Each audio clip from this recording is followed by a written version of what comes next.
actually just different stages that require different type of communication. If I'm a coach, I will talk to the players in a certain way. If I'm an educator, educating or coaching coaches, I will have to deliver my information in a different way. And if I'm a trainer, I will have to do the same in the different stages. Chiche? Yes.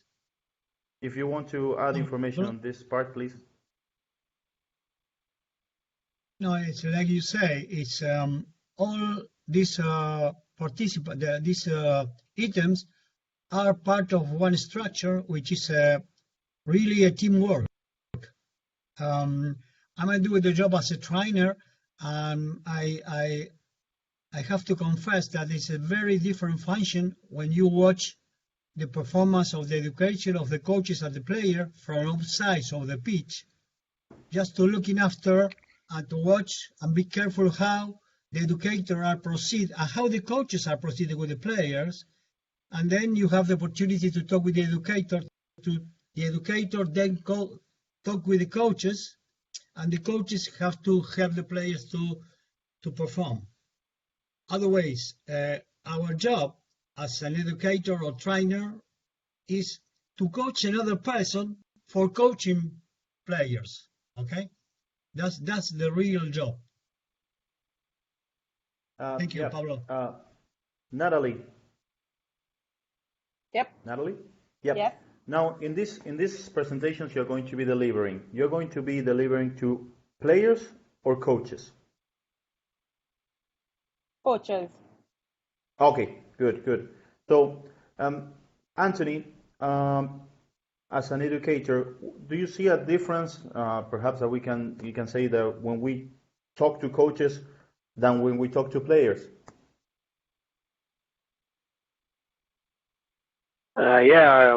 There's a different how we communicate.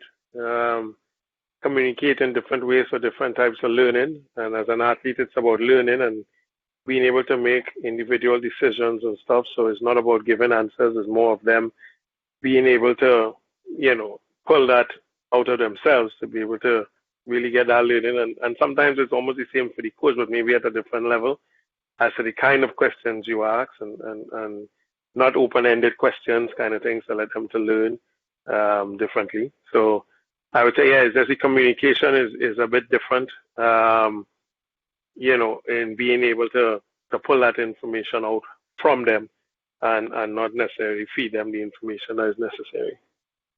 Well, thank you for that. And keep in mind that phrase. I mean, everybody. He just said 2 times, pull out the information from themselves. So that is going to be a key on what we're going to do today. Thank you for that phrase, because it's something to keep. So I'm going to start with my presentation, because I gave you a presentation, so I said I'm going to do it as well, so I can show perhaps an example of what we're talking about. So my presentation, I'm going to try to make it last no more than 5 minutes. Give me 1 second, I'm going to clock myself. There we go. And I chose to talk about why hockey is a very technically complex sport, which is something that I believe it is. First thing I'm going to show you is this video. And I would like you, while you're watching this video, to think of a structural difference that you see between these sports that I'm showing you and hockey. What are the things in terms of a general structure that you see different from hockey? I'm not talking about the drills that they are doing. I'm going to help you a little bit. I'm not talking about the objective of the drill. I'm talking about general aspects of each sport.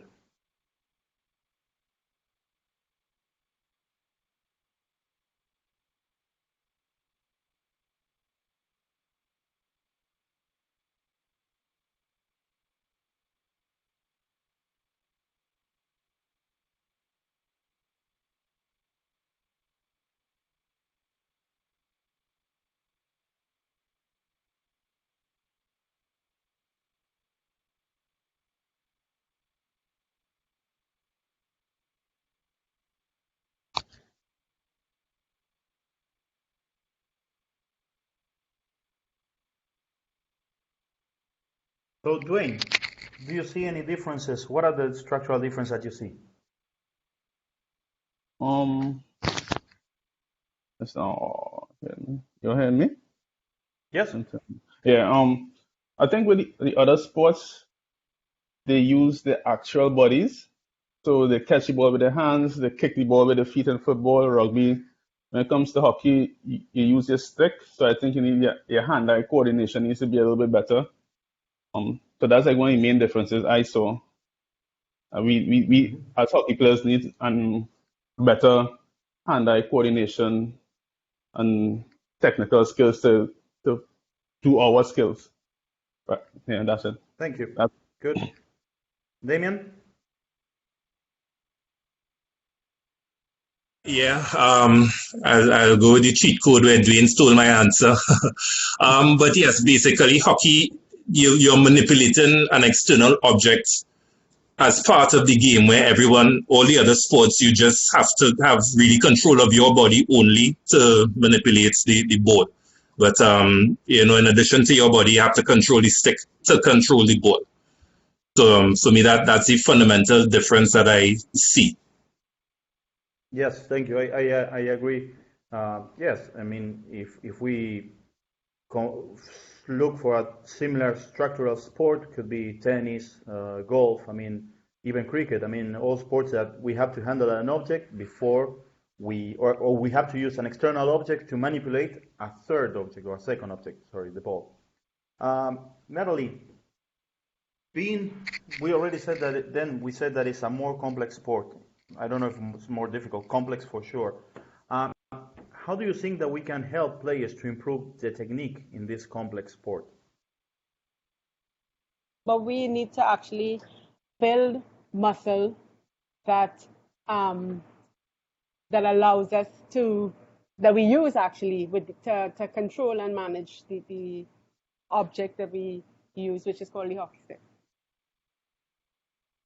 Good. So, yeah, go ahead. Sorry, I interrupted. Oh no, so it's different to the other sports where it's running motion and physical throwing motion that they need to deal with. So we now actually have to work on, as Dwayne said, hand-eye coordination, and we have to work on different muscles to be able to actually manage not only hold the stick, but to maneuver the stick to perform the skill. Yep. Thank you. Anthony? Or Chiche? Yes, Anthony. Yes. Anything to add? No. I think one of the biggest complexity of hockey, independent of the size of the ball in relation with the size of the stick, is vision. Because in hockey you have to spend a lot of time watching the ball. Every time you touch the ball, you make a pass, you receive. You have to watch the ball. You must watch the ball.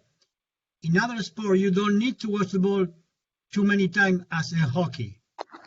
And for this reason, I think pre-scan and post-scan after passing or receiving the ball is one of the key of the sport. Thank you. Anthony?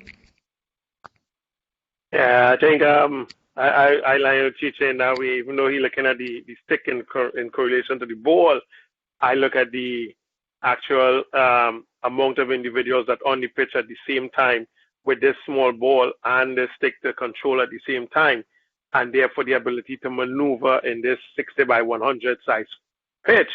22 of us on this area, it becomes that complex because of that reason. You're making this space. I mean, if you divide personnel by the amount of space we have on the pitch, you recognize that the area that you really have to work in is that small that you have to be able, as Chiche is rightly saying, have your eye on the ball all the time, always pre-scanning. So it calls for that because of space to numbers of persons on the pitch.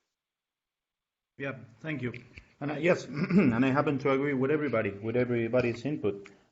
It's a very complex sport that has many different technical skills. And us, in this case now, as coaches, I put myself the hat on of the coach, I think we have to pay a lot of attention to a lot of details in order to be able to help players to improve and correct mechanical mistakes that they might be making while executing the technique. So I think it's a very challenging sport. For me, that makes it more fun, makes it a lot of fun, because working on that, not only working on tactics, makes it, to me, one of the most complete sports in our planet. So that's my conclusion on my side. Anybody else to add something? Okay. Well, yes, go ahead.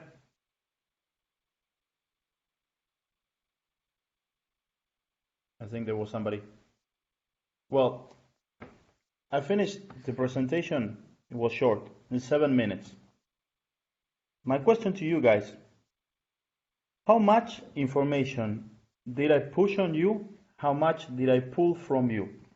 Natalie, what do you think? If 100%, how much information I push, how much information I pull? Push, I would say about 45%, and pull the other 55. Okay. Damian, what do you think? I think it's about 40% push and 60% pull. Okay. Yeah, I would go more that 60-40 spread. We had to give a bit more, I think, than you gave. But you still gave a bit of info. Good. Yeah. Well, I mean, that's one of the things that I wanted to show you on this. I mean, Anthony said it before. Pulling the information is the teacher pulls the knowledge and application from the learner. Pushing is me just pushing the information to the learner. Now, a few things about this, I think, and this is now, yes, I'm going to be doing pushing because I have a few of my thoughts, my own thoughts, and I would like to hear what you also think. In order to pull information, I need to know that the audience that I'm working with has already certain information. I cannot do just pull. If I want to teach a player that has never played the sport and have never learned the sport, I cannot do the pull technique, because what I'm going to be pulling from, I need to put in some information to that player, so then we can work together in processing that information. That is the first thing that I think about that. But I think that doing this pull concept and balancing the two techniques between pulling and pushing generates this interaction and feedback. How do you guys feel, Natalie?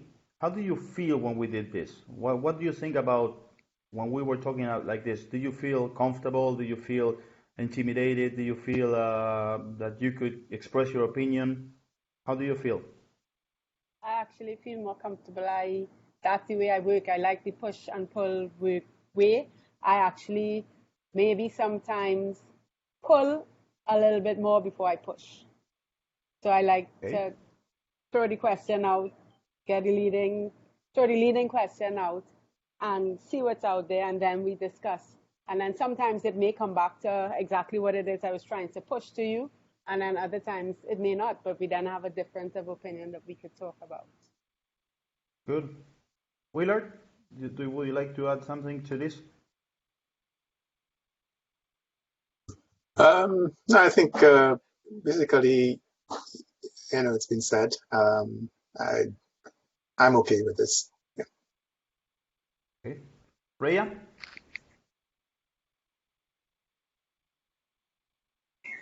I'm good with this. It is good that they actually saw the technique and will know how to apply. A few of them already use it, even when I've witnessed them pushing.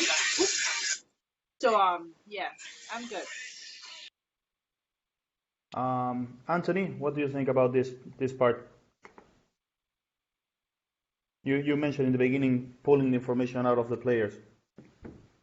Yeah, I might have changed my percentage to 10 and 90, but people are saying 40 and 50. But I kind of understand the direction you're heading in. I think as we debrief with the presenters, which is what Rhea was indicating prior, and listening to how they want to, the topics they want to hit, and how they want to present, it's going to create that pulling a lot from them, from the participants and not so much of pushing, because again, the audience that we're dealing with, I think we kind of give them a briefing as to the audience we're dealing with. It's a mixed audience, and therefore, not Natalie saying it's kind of correct in that you have to feel that out and then maybe come back with information. But we definitely have to give them some information before we can actually begin that pulling technique. And this is important. And I like that you actually made that very clear, because it's very important. Now, it is how much do you push and how much do you pull. That's the balance, as you were saying. And again, with experience, that will come with them understanding the audience and understanding how to manipulate those two factors. But it's really, really important to create that integration and that that dialogue with your participants. So this is really good. Hi everyone, I just returned. Hi Marie. I was on a work call, a different type of platform, but I had to set up and to get into Blue Jean. So happy to be here. Hi Marie, and thanks for being here as well. I think that what Anthony said, I agree with him with that part. It was in the beginning when I started participating in these courses that they were teaching us this technique, and Chiche can tell it even better, because I think he was more into the other direction as well. It was in the beginning hard. Okay, there are certain things that I have to push information to the players, and certain moments. Now I'm talking as a coach, not as an educator. If I'm in the middle of a hockey game, I'm not going to go, hey players, do you think that the substitution should be now, should be late? No, certain things. It's action moment. Chiche? Yes. Yes, agree. Of course, that's generally speaking. I think when we run coaching courses as an educator or as a coach, if you want, but the participant as our coaches, one of the mistakes is to try the audience as a players, and we must deliver a lot of pushing information rather than pull information or question. Actually, I think that this is a very, very common mistake, because the style is to give a masterclass and the others just listen for not too much interaction. But when you deliver information to a player and it's a new information, more of the style should be pushing, of course, because you have to give them the information because they don't have. But sometimes, as the team increase in intelligence or in decision making, or because the team is already play during a lot of years together, you don't need to deliver too much pushing information. You need to promote the players to give them pulling information in order to discuss with them, sometimes to gain more ideas about the topic that you are talking about. Yeah, well, actually, just to share a little story, it's a story that I have to write when I was writing an article about this. Mark Lammers, which is also an FIH master coach, he coached Netherlands for many years, the women's side, and also Belgium not long ago. I just opened the story from internet because I had to read it. So he was saying that when he started coaching and he was younger, he would talk to the players in a very with a lot of amount of information before a game. So he would go on coaching talks of 1 hour and a half, and he would just make very close questions, meaning, do you understand? Of course, if I say no, he's going to shoot me. I have to say yes. I have no other option. So he will explain for 1 hour and a half and give all these master classes and lessons and be very vertical in his communication, not generating interaction. And what happened? The players went to the field and they did not perform as he was expecting. At least were not able to do all the things that he told them in the pre-game talk. So what happened to him? He would get really upset with the players. How is it possible that they don't understand? The players are stupid. They just don't understand. They are not smart enough. All those things he was saying. So what happens next is that he got a sports mental coach or something like that, and okay, let's analyze. Your players, yes. So they all finished school? Yeah, they did. They finished college? Yeah, some of them. Some others are running their own business.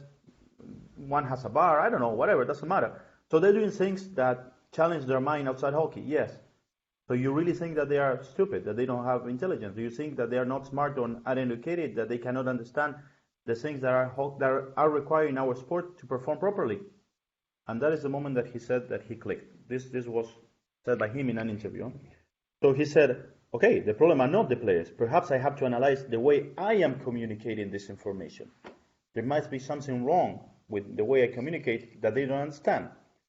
So he changed. He started asking open questions. He started to create, what Natalie said before, she didn't feel intimidated. He started developing this trust environment that everybody can have an opinion. Why not? It could be right, it could be wrong, doesn't matter. In the end, it's an opinion. Of course, that when the moment comes of making decisions, each of us have different roles.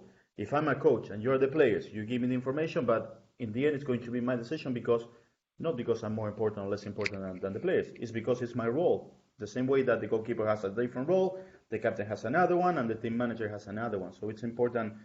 I wanted to clarify that point specifically before moving on. So can I just make a comment? Yes, of course, anytime. Yeah. Go ahead. I know I came in late and you were talking about the push and the pull. I think it's important to pull information. It is important to understand the audience that you're interacting with. In this environment, however, where we are dealing with a lot of virtual conferences and facilitation, it is even more tricky because in an open seminar or web or where you are seeing the people physically and you are able to determine their demeanor, you're able to read their body language when they understand, when they don't. It is even more, this will be even, this facilitation on the web base will be even a little more trying for facilitators, because particularly if you have a large number of people on the training session, and it is not a group that you could easily look at. So that is another thing we have to look at. While I understand and I agree, that is how we have been trained based on the FIH education role. It is important to pull, understand the audience, understand where they are with reference to what you are saying. Did you capture their imagination? Did you capture their understanding of the topic or whatever you are doing?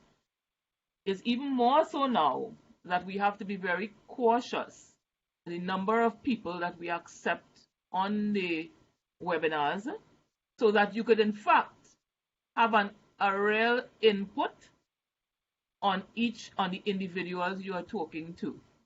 You can get really lost when you have 36 people on a webinar. You have to be very careful of that push and pull, because you really want to pull more than you push, because as learning is more when people experience what they are doing. That's just my comment. You're absolutely right, and I thank you for that comment, because it opens another things. These online platforms, which I think if they're used properly, they're fantastic. They're also very challenging, and it's true, not having the chance to see them face to face, it becomes difficult. And also, there's other technological challenges. This is a true story. It didn't happen to me with one of the webinars of the Pan American Hockey Federation, but I was doing a small online session with a group of 30 people. We were doing a small interview in Argentina. I was interviewing somebody, right? And all of a sudden I started receiving private messages. And I was like, what's going on? Please block that camera. The guy is naked. Believe me, he just woke up. He was listening to what we were doing, and he was in his bed, and he didn't realize that the camera opened. So all these things these platforms are amazing, but they have their challenges as well. But yes, I think that, Maureen, one of the things that I was able to do while conducting a group of 30 to 60 people was two things. Sometimes in those groups, perhaps I know 2 or 3 people in advance that I personally know them from other, I don't know, from life. So I will write to them a few messages just before starting the session and telling them, look, I'm going to open this presentation with this question. I need to try to set the flow going of the interaction. So I'm going to ask you this question and I'm going to mention your name particularly. So pay attention that I'm going to call you out so you can start the ball rolling, because that helps to create this safe environment. And perhaps those ones that are a little bit more shy, that are hesitant of participating, they feel comfortable and they start sharing that information. And the other thing that also I think that Maureen kind of said it, and I agree, that having a large group of people, not everybody might be willing to participate. Some of them might be there to just to listen. So perhaps when you start seeing that somebody is actively participating, perhaps, balancing, I'm going to call this one, I call him a few times, I call him a few times, I ask him that question, and that perhaps gets the ball rolling with the other ones, but not just focusing on that person, but trying to use that person that is more open to talk to help other people to talk as well. I don't know, Maureen, if you agree with that. I agree. I agree that knowing, so that means preparation before, which is very, very important when you're facilitating. Your pre-webinar is so much more important because you're ready. So knowing the audience, knowing the people who are going to come in, setting up yourself for a plan B, because the technical difficulties, you're aware also that there have been hackers getting into your webinar while you're doing it, based on all the experiences that I've had over this COVID period. So those things we also have to take into consideration, and keeping the audience on point, making sure that you don't lose the audience, which is quite important. Yes. Well, thank you for that. Let's go back to the presentation. So we already talked about this one, how much was from me pull and push. I tried to do as little push as possible because I knew in advance that you were going to, for your experience and knowledge, you were probably going to know the answer to the question that I was making. So I tried to facilitate the information through you. And perhaps, yes, in the end, I was able to give my conclusion or my thoughts. Rhetorical question, perhaps. Damian, who came up with information and answers?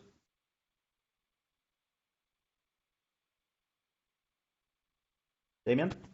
Hello, are you hearing me? Yep. Hello?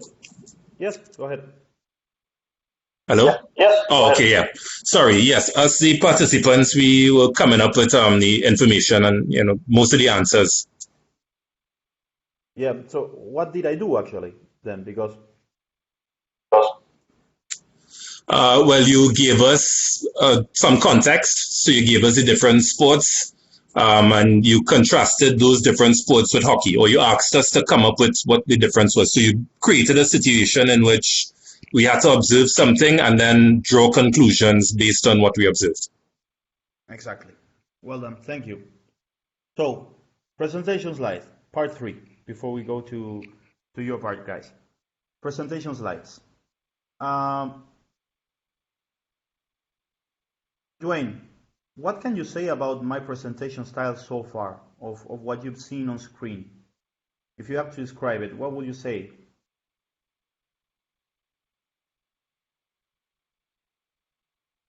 Dwayne? Hear me now? Yeah. Am I pronouncing your name right? I want to have to ask that. Okay, Yeah. thank you. From what I'm seeing, it's not much. It's not too worthy. It's short, little sentences that allow the participants to expand on. So it's not like you write in a paragraph and we just read and read and read and we it's make a short statement and we discuss it. Good. Yeah. Yep. Thank you. So here's basically what you said in the other way. This is, in my opinion, a very poorly constructed slide. And it's important, not only if you're going to do this online seminar, but also if you have to talk to your team. Sometimes coaches do team talks and they put a slide and you see all this information, and in the end the participants end up reading because it's there, or worse, the conductor the person conducting the session starts reading from the slides. So to do that, I'd rather give you a few papers, photocopy papers with all the information. You go home and read it. If we're going to meet together to do this session, I think that has to be in a different way. Or this one as well. I think this is overly charged of information. So, as I think Joanne said just now, a phrase that triggers then the conversation. And also, if I have to say the information, no problem. I have to give you the information. All right, I'm going to give you information. I put a title and then start talking. And perhaps if the participants want, they take notes on that. And then, yeah, I can give you later these slides and you can read at home. I give you a PDF file. I don't need the presentation slides to do all this. So, teacher? Yes. I want to ask you if you want to add something on this, because, sorry, just because this is something that we talked in the past when I help you with your slides sometimes, that crossing that line between proper structured slides to just a lot of text. Yes, I was, well, when you were talking about this, I remember that I have a video, I don't know where in my computer, unfortunately, about the final talk of Rick Charleworth in India when played the final against Germany. And he published this in the web, just talking about and watching the final talk before the final, the day before, okay?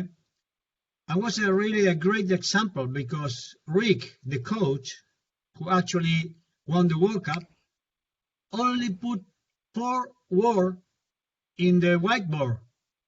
And then the discussion between players, assistant coaches, the other participant of the team, they really follow up with the conversation, with the talking, with the technical talk. And the head coach, they only just little tips to promote the discussion between the players, and then little tips about the topic that the coach was interested to touch. And this is a great example that we can do this with the players as well if we train the players in this way to become more intelligent. As much intelligent we have players, much better it is supposed they have to play. Thank you. Anthony?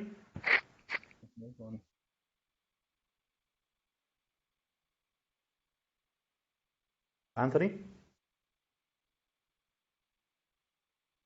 I think Anthony had to log out in the chat. He okay. He had a TTSC meeting to attend. Okay, no problem. Ria? Yes. Anything from this part? From your experience? No, just as you said, our slides or presentation must be impactful. And just having too much content, if I'm answering the right question, just having too much content can make it a bit, people take more time to read and will miss the message that you're saying. Because I think what the presenter says will have more impact, more explanation, more content than just everything on the slides. So the slides must be impactful one and not too wordy. Yep, I agree. Yeah, I mean, if we keep in mind, the participants came to learn, not to read. And that might be an important difference. They can always read this at home. So this, to me, was one of the greatest presentations in history. Steve Jobs presenting the iPhone. Now, I think that the iPhone has a huge complexity. If we think about that, it literally changed our lives. I mean, then they came the Android phones and everything, but this was the big innovation, one of the biggest innovations in humanity in the past years. Now, something as complex as the iPhone was presented in a very simple way. So Steve Jobs started talking about Apple. There you have the logo and a black screen with a little bit of clouds. Smartphone, QWERTY board, meaning the old Blackberries that they have the board. He presented this to show exactly what he was talking about the keyboard. And then he presented this.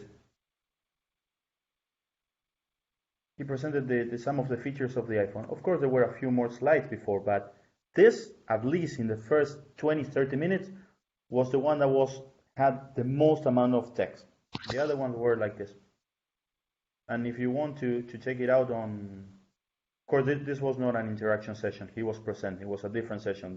There was an audience, but it was not to ask questions. This was presenting something different. So, but if you want, it's in YouTube, and it's a very easy way of seeing how effective slides can affect and impact the audience. So, a few key points that I would like to ask you before we go into your presentations. Keep in mind, is the audience reading or listening? If they read what they're listening, they're doing something else. They're already reading. They need to listen in order to process the information on their own. And processing in this type of environment might mean I'm taking notes while you're talking. If I have to read, listen, and take notes, I just lost my pen. It's going to be more complex. Second question to the presenters. Am I reading from the slides? In this case, yes, because I just asked a question, but am I constantly reading something that is written over there? If I have to do it because I have to remember the information, no problem.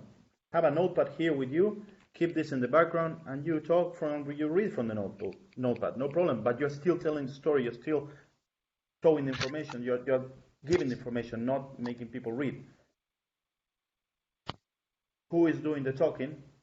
Now in this environment as well, in the past couple of minutes, I've been doing the talking because I was pushing information, but this is something very important to have when we have this type of seminars. Who is doing the talking?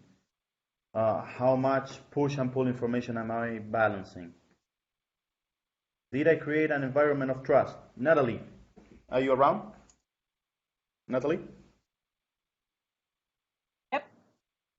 Okay, you said in the beginning that you didn't feel intimidated, right? No. What do you think that happened for you not to feel intimidated? Well, like I say, for me, I'm the kind of person that I like to feel engaged. I like to feel that you've engaged me, and there wasn't a set of information pushed at me that I now had to try and focus and figure out what I had to figure out, because it's something that I came here new, let's say, to learn. And then you ask me a question that I'm not even sure if I figured out what I just read or so you engage from the beginning, so that, and you didn't just push information at me. Good. Damian? Yeah, honestly, I was a little intimidated coming into this. There are people on this call who obviously occupy positions in paths that are significant, that we will know them, but they don't necessarily know me. So yeah, I was a little bit intimidated coming into the call. But again, as Natalie suggested, you didn't come out one time with, okay, bam, information, you took the time before any information is really presented to kind of give each of us an opportunity to say something. That took a little bit of the edge off of it. And then as we progressed, it has continued to be very interactive. And even if I wasn't necessarily sure of the answer ahead of time, because I did not know all the questions you were going to ask or when you were going to call on me, but the environment, I guess, from being so interactive, I don't feel as pressured to give the exact answer. I feel I could just answer honestly from what is in my head. And if it's not quite what you need, well, I guess you'll ask something more. So it's not felt as intimidating as the webinar has continued. Yeah, because it's not a school test that you have to get a grade and there's right or wrong answers. To be honest, this ends up being a conversation between people talking about a certain subject that I think that we all are passionate about, with one person leading or facilitating the information. That's it. There's no right or wrong answer. I mean, yeah, they could be, they're just opinions. They're different opinions. Dwayne, how about you?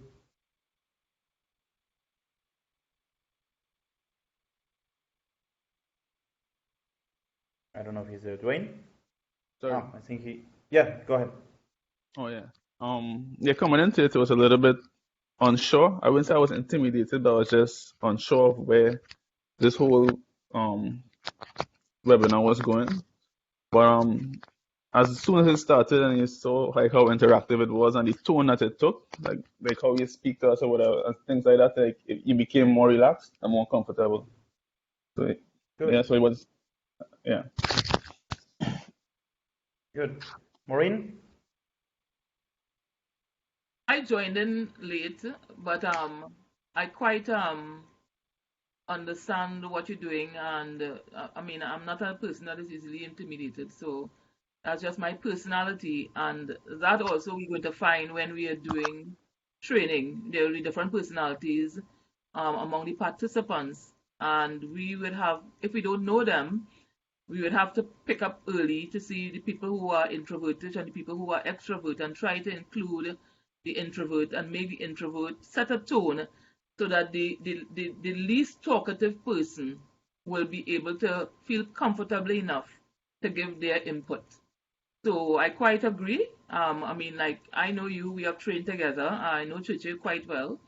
So I felt quite comfortable just stating that when Laura sent me the email, she said, okay, we're going to have this training, and I'm working from home, so I'm online all the time, different parts of the world. The first thing I asked her is, who are the facilitators? Because it is important that the participants are aware of, one, the topic, aware of who the facilitators are, so they can even go and do research on, okay, let me see who Pablo Mendoza is. It's online, you can go and see who Cheche Mendoza is. So this information from the administrator perspective need to lay the tone even before the meeting begins as to who are the people. Even for the facilitators, they need to get, which I think Laura does well, a list of who the participants are. And if you could scroll through, as Pablo indicated, you can pick up and say, okay, I know Dwayne, I know Damian, I know Rhea, and those are the people I figure based on their experience I can call on. So yeah, I think it's interesting. I will give you an experience, and I think that's why Laura probably include me in the session. Well, I'm online all the time, as I said. I'm working from home and I'm talking to people from all over, doing my projects, India, wherever. And then Laura sent me this, Maureen, you're going to do a seminar on Blue Jean. Blue Jeans is not a platform that we are accustomed using. I use Team, I use Zoom, whatever.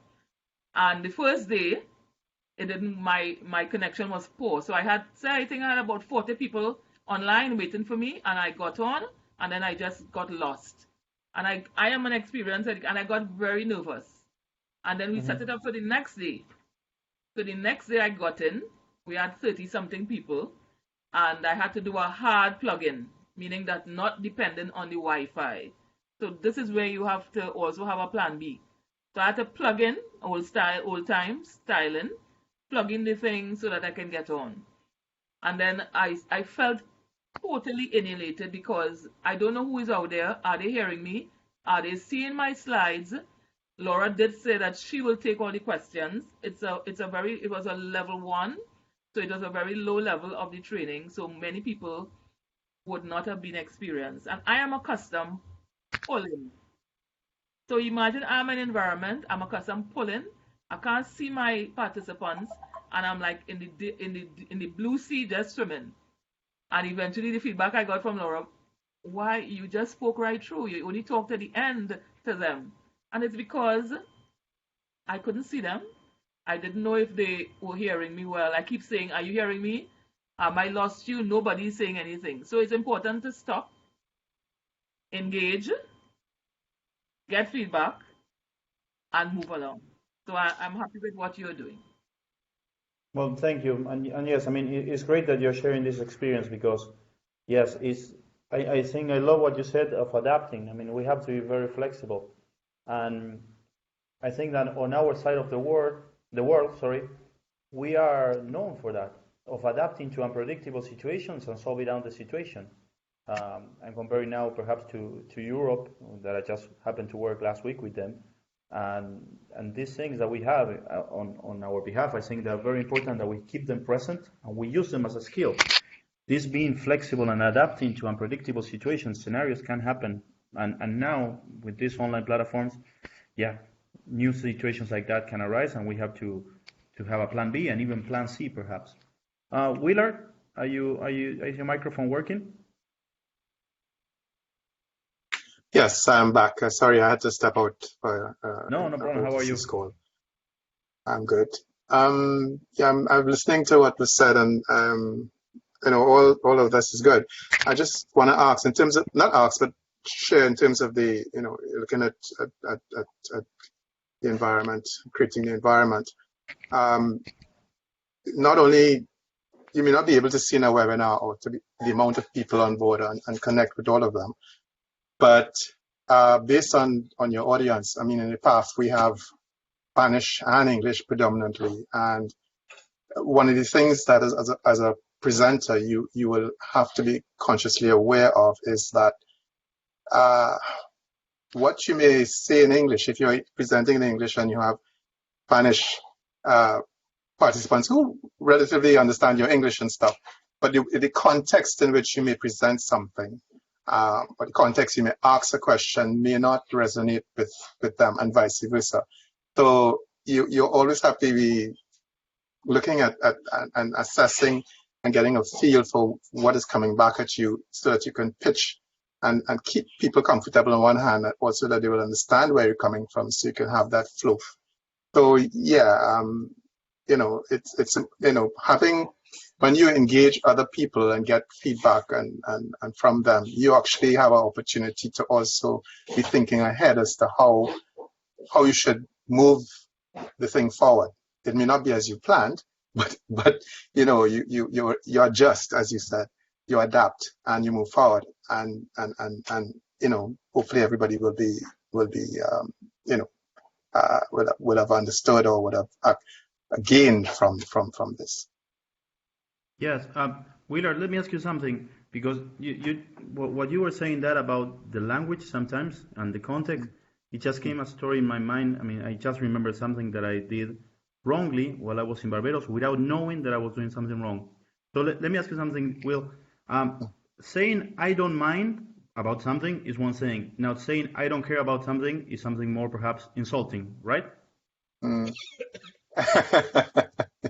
With a certain context. Yes. Okay. Yes. So, but let me ask you this, because I'm glad that we have an audience speaking, an English audience, because this is something that a doubt that I have. So, is it right, perhaps in the English use in the United States, they use a lot "I don't care" to say something that perhaps they're not trying to be insulting, right? Yeah. Okay, so this happened to me. Let me just move you from this, because I want to add to your point. So I was in immigration in Barbados, and the lady from immigration tells me, you have to do the line. And I said, it's fine. Yes, I don't care if I have to do the line. I'll do the line, but I have to present this paper. And I almost get arrested for saying that. And I didn't understand why. I was living in the United States for 3 years. I mean, for 3 years before going to Barbados. And I was puzzled. I was like, I don't know what I did.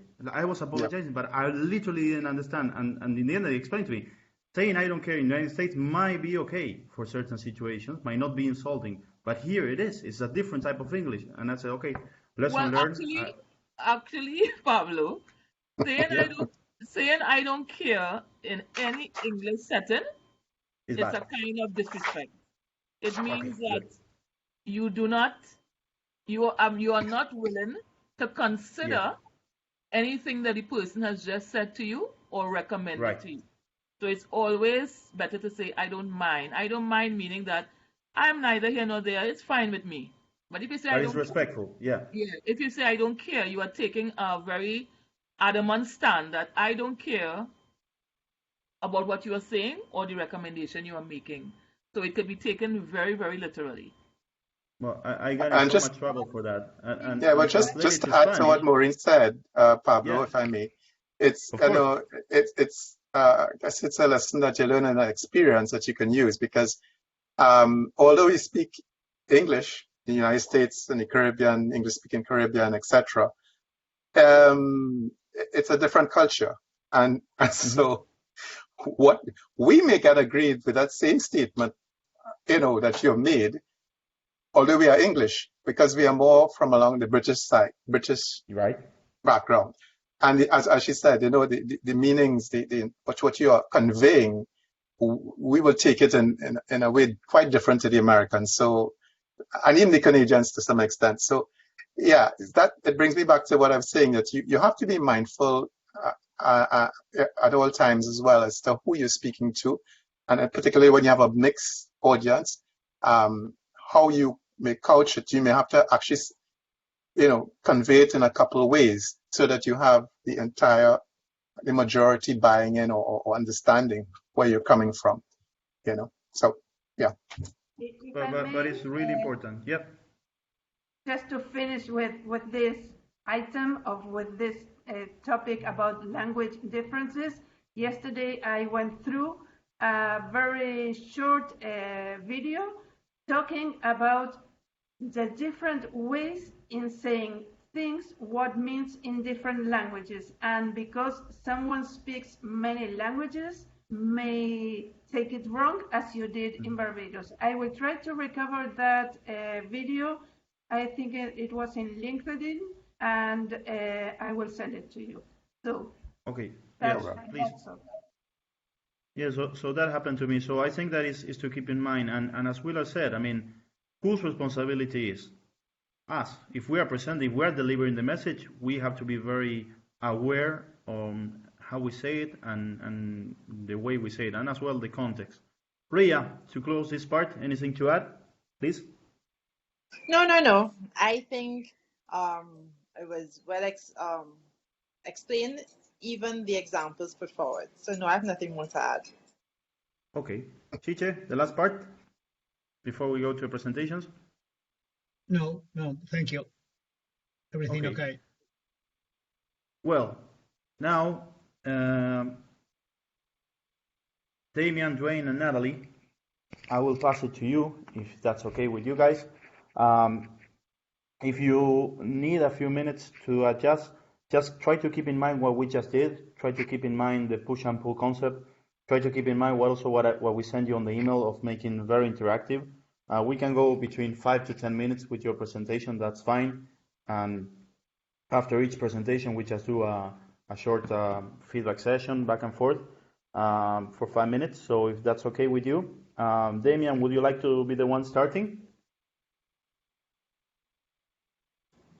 Yeah, I'm cool to start. Okay, you had the dynamic drills. Do you need me to? I'm going to stop sharing my screen. Do you need to share your screen? I think I will, just to get the practice of doing it. Let me see. Okay, go ahead. All right. Okay, so people are seeing my presentation. Yep, go ahead. Right. Welcome to my presentation, How to Design Dynamic Drills. My name is Damian Gordon. I'm a hockey coach, PE teacher, and I have other various experience working with children in particular, but I also work with adults in mainly the hockey setting, but I have some experience coaching football and swimming as well.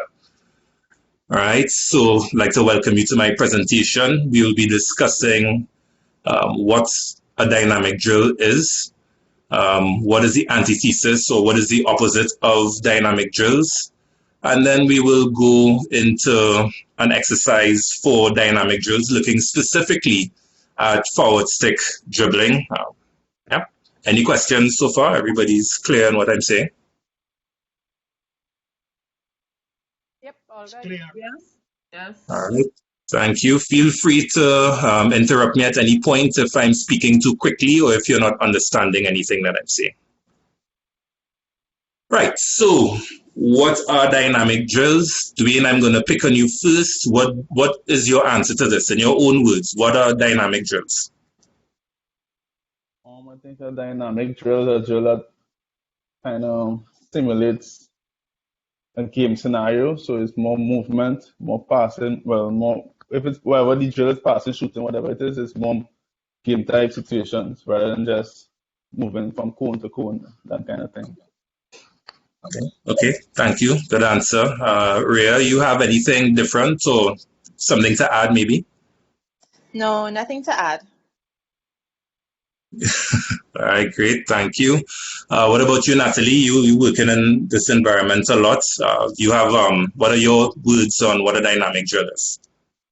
Something real, something that hits reality on the pitch or in the game or in life of what we're doing.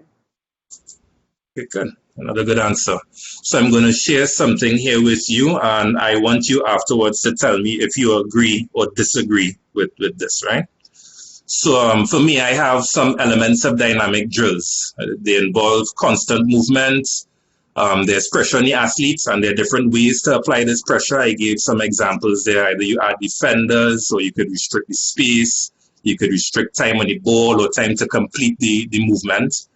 It brings out elements of the game. So we're touching on stuff that Dwayne was saying here as well. But I went a little further to say that dynamic drills encourage, I'm reading directly now, it encourages players to come up with solutions within the drill. And what I mean by that is that there's no one way to do the drill. It's not go here, pass there, go here, pass there. But you're trying to create a situation. Again, it's supposed to be match-like. And in a match, we know that there could be different solutions at times. And when a drill is dynamic, it explores and it gives the athlete an opportunity to do that. And leading from that, we will have different solutions depending on who the athlete is.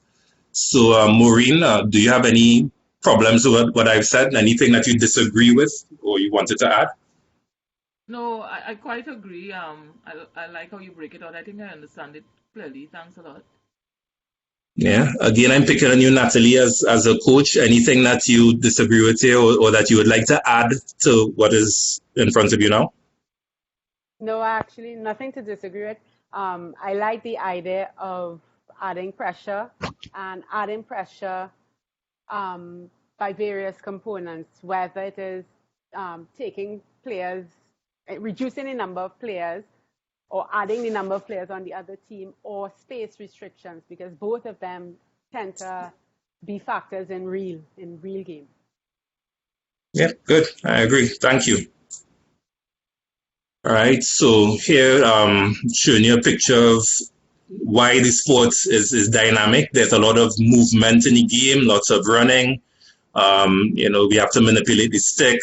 The Canadian forward, he does not have all the time in the world to make a decision. He's being pursued by the Mexican defender. So, lots of things need to happen before he executes his next skill, right? So that's where the whole dynamism of the sport comes into it, right? So we're going to look at the opposite. So Willard, what do you think is the opposite of dynamic drills? I don't have a clue. That's okay. What is your best guess? Give us your best guess. Because again, I guess the routine. I'll give an example. Maybe just passing the ball between two people and with Yeah. So despite what you think you do know, because that is a good example of the opposite. Yeah, sorry, that's a good answer. Dwayne, back to you now. What would you say is the opposite or the antithesis of dynamic drills? The opposite of it, as well, let's say, just you have rules you need to do here, follow your pass, or you pass to somebody else, you receive it in this particular way, or everything is set out for you to do. You have no imagination or creativity to add to the drill as a player. You just do what the coach set out for you to do. Great, good answer. So between the two answers, we arrive at static drills, which involves waiting and an activity. So yes, I stand up here and I pass to the person, I wait for them to control, they give it back to me. There isn't a lot of movement involved in that. You see where I have it there, that there are fewer solutions available from the athlete side of it. Any solution is already provided by the coach. Go here, do this, receive it like this. And because of that, the intensity in the session tends to be lower. And I think we all agree that the intensity of hockey matches is fairly high, and we need to create situations in which the intensity is high to match what we will experience on the field. Right? Pablo, in your own words, anything you wanted to add to this? Any disagreement? No. I agree with everything that has been said so far. Okay, good. Thank you. Right, so we're going to look now at dynamic drills, right? So we spoke about dribbling the ball on the forward stick, and more specifically, we're looking to dribble to retain possession of the ball. So Pablo, just remind us, what do I mean when I say retain possession of the ball? That's not losing to the ball to the opposition. Yeah. Dwayne, anything else to add to that? That's a good answer. Yeah, that's it. Just keeping possession mightn't have an end goal in terms of scoring, but just maintaining possession of the ball. Very good. All right, so here's Michael Pierre, athlete from Trinidad and Tobago, and he's in possession, and he is being confronted by the defender, and he's not facing him to take him on. He's looking to move, it looks like, in a space away from him. So he's attempting to retain possession. He doesn't want to lose it to the defender, but he's not trying to get past the defender, at least not yet. Yep, so those are good answers, guys. Thank you. Right, so now we're going to look at the drill itself. So what I want to do, I don't want you stuck reading what I have there. We could read it after I explain it. So the activity that I'm introducing to you guys is I'm going to work with an assumption that the players, the group, already have some experience playing the game. So it's not beginners. I use the word intermediate, but that could still be a bit vague, right? What we're going to do, I'm also assuming a group size of 16 people. Everybody has their own equipment. I have enough hockey balls to do this. So what I've set up a space. The players evenly matched since it's an even number. 8 on one side of the workspace, 8 on the other side of the workspace. The goal is going to be to get to the other side without bumping into anybody. You have to retain possession. Right, so you have the ball, the same ball that you started off with, you will have that same ball when you get to the other side. Just to add variety and to make sure people are not focused straight down on the ball, what I also would do is I would introduce different items, cones, because it's safer. I might have a football that I just roll across the space. So while you're dribbling, yes, you're paying attention to the person on the other side, but you're also trying to move away from these little distractions as they come across you. All right, so in case we had some questions on what I said, I'm going to give us a quick opportunity to look at it. All right, so this would be my example of a dynamic drill. Right, and what I did not say, but what also happens is the drill is going to be run for a time period. So it's not like you get to the other side and you wait. As you get to the other side, you turn and you come back up again. And again, what we're looking for is people are going to be working at different speeds. So I might turn and come back up while someone is still on the way up. That's okay. That's all part of being aware of the situation and knowing where to move, right? So I have a question. Again, I'm picking on the more experienced coaches. Natalie, I would like you to tell me one thing that you think makes this drill dynamic. If you think it is, in fact, dynamic, feel free to have a different opinion on that. Well, one thing simple is not waiting for the other person to complete before the next person starts. Yeah, thank you. Anything else you think makes it dynamic? Anything you think makes it static? Now, a question I would have is, you say there's a time limit to the drill.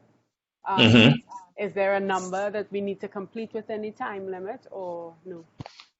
No, there's no number, because again, what we're looking at is just being able to retain possession. So once you've, throughout that whole time, once you've kept your same ball, so it didn't bubble away, it didn't bump and go off. Once you've done all that, it doesn't matter if you've completed 2, 3, 9, that part is irrelevant once you've kept your ball throughout. Okay. Okay. Yeah, picking up. Damian, I have Yes, to Pablo. stop you now because we're Sure. 11 minutes. Do you have something else to add before Nope, that was actually it. The only other thing I would have added was to ask the coaches to come up with something to eliminate a defender. But obviously, that would have been if there was more time. But that's it. I'm good. I think that you did very well. It was well presented, very simple on the presentation. I mean, simple in terms of the slides. It was well done. I think it was well executed. What do you think that went really well? I think what went well is that I gauged my audience well in terms of being able to.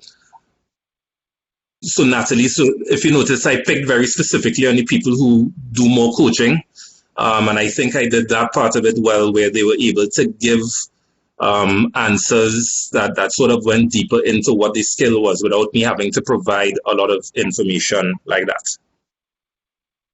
Good. I agree. And what do you think that did not go so well, or perhaps I don't know so well because it wasn't bad. I'm saying that what would you have added or taken out? Is there anything that you would have done differently?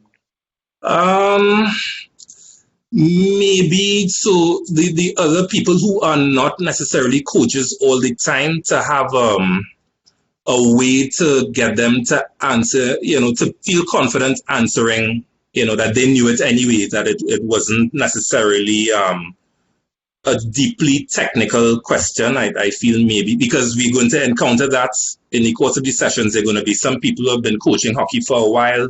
We may have a few PE teachers in there who have not coached hockey, so it's just being able to pull the information to give the participants the confidence that they could push that into their information onto me and feel comfortable doing that. Yes, if I would have to add something to that, is what you just said actually, and I'm glad that you realized that because the coaches understood, no problem, they did well. But there was a point that Wheeler, he wasn't sure about what you were asking. And you also have to pay attention to that. If there's a participant that didn't understand the subject because didn't have the knowledge before, or perhaps he just had a question, be sure that you also pay attention to that participant because it's as important as the other ones.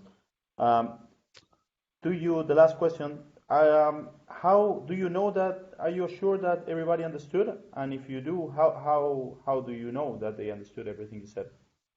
I am certain again that the coaches understood.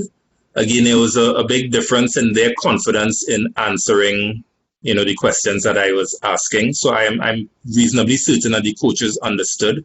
The people who are not coaches daily, I am not as confident that they necessarily understood. Good. And the last thing perhaps I would like to add to you is this. You asked 4 times. The first couple questions you said, do you disagree with what I'm saying, or if you disagree? Just this from my side, it's just an opinion, doesn't necessarily need to be the right answer. But if you automatically said to someone, what do you disagree with what I'm just presented, that might mean that, or perhaps gives the impression, or at least I had the impression that you were not entirely sure about what you were saying, which was not right, because you are sure of what you were presenting.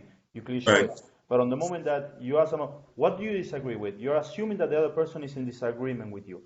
Right. Perhaps it would be better to say, what's your opinion on this? With your experience, what would you add? Or what else can you add about this? And you give the person to tell you, yeah, it's fine what you said, but in my experience, I disagree with this. Or directly, the person might say, I disagree with this. But that way, you're also giving the chance to the person to agree with what you're saying. Keep it open then. Okay. Yeah, that's from my side. Okay, thank you very much. Next Thank you. will be Natalie. Natalie? Yep. Yes. And this time, Chiche. Yes. He's going to do the review process, right? Which is what Okay. I did just now with Damian before. So the floor is yours, Natalie. Okay.